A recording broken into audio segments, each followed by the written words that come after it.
গত ১৫ বছরের সাংবাদিকতা নিয়ে জাতিসংঘের তত্ত্বাবধানে তদন্ত হবে বলে জানিয়েছেন প্রেস সচিব শফিকুল আলম। সকালে ব্রডকাস্ট জার্নালিস্ট সেন্টারের মতবিনিময় সভায় এই মন্তব্য করেন তিনি বলেন, বাংলাদেশের সাংবাদিকরা বিগত সরকার আমলে সরকার দ্বারা নিয়ন্ত্রিত ছিলেন। ওয়ালি সিদ্দিকী রিপোর্ট করেছেন।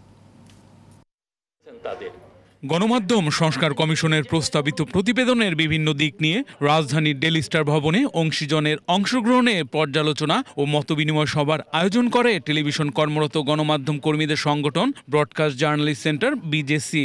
এতে সংস্কার কমিশনের সদস্য ও বিভিন্ন টেলিভিশনের বার্তা প্রধানরা অংশ নেন।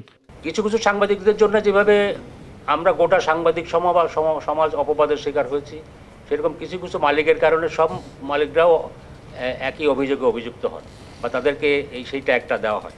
অনুষ্ঠানে প্রধান অতিথির বক্তব্যে প্রধান উপদেষ্টা প্রেস সচিব শফিকুল আলম বিগত সরকারের সময়ে সাংবাদিকতার সমালোচনা করেন। বলেন, বর্তমান সরকার গণমাধ্যমের ওপর হস্তক্ষেপ করছে না।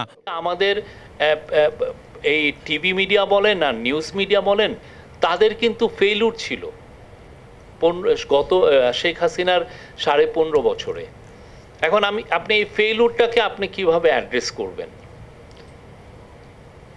এই ফেইলুরের জন্য সত্যিকার অর্থে আমরা নিজেরাও ভাবছি এটা নিয়ে, তো কেন এইটা নিয়ে কিন্তু অনেকে অনেক কথা বলছেন।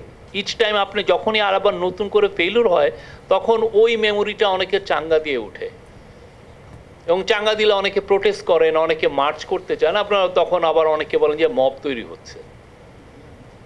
কিন্তু কথা হলো, যারা ওই সময় 15.5 বছরে যারা অ্যাফেক্টেড হয়েছে, তার এই প্রোটেস্ট করার তো রাইট আছে। গত 15 বছরের সাংবাদিকতা নিয়ে জাতিসংঘের তত্ত্বাবধানে তদন্ত হবে বলেও এ সময় জানান প্রেস সচিব।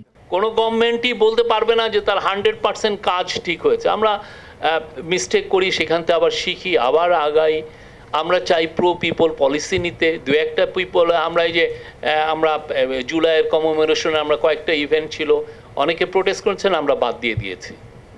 আমরা তো সব কিছু থেকেই শিখি, আপনার থেকে শিখছি। আর এই গভর্নমেন্ট তো একটা রেভলিউশনের একটা ফসল, তার তো অনেক দায় দায়িত্ব আছে, সেই দায় দায়িত্বের কাজও তাকে করতে হয়।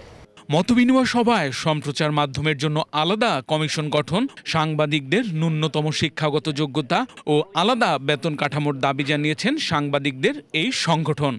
আমার মনে হয় যে মেজর কাজটা এই গভর্নমেন্ট করে দিয়েছে, যে কোনো ধরনের কোনো ইন্টারফেয়ারেন্স আমরা করতে চাই না। ওয়ালি সিদ্দিকী, এশিয়ান টেলিভিশন, ঢাকা।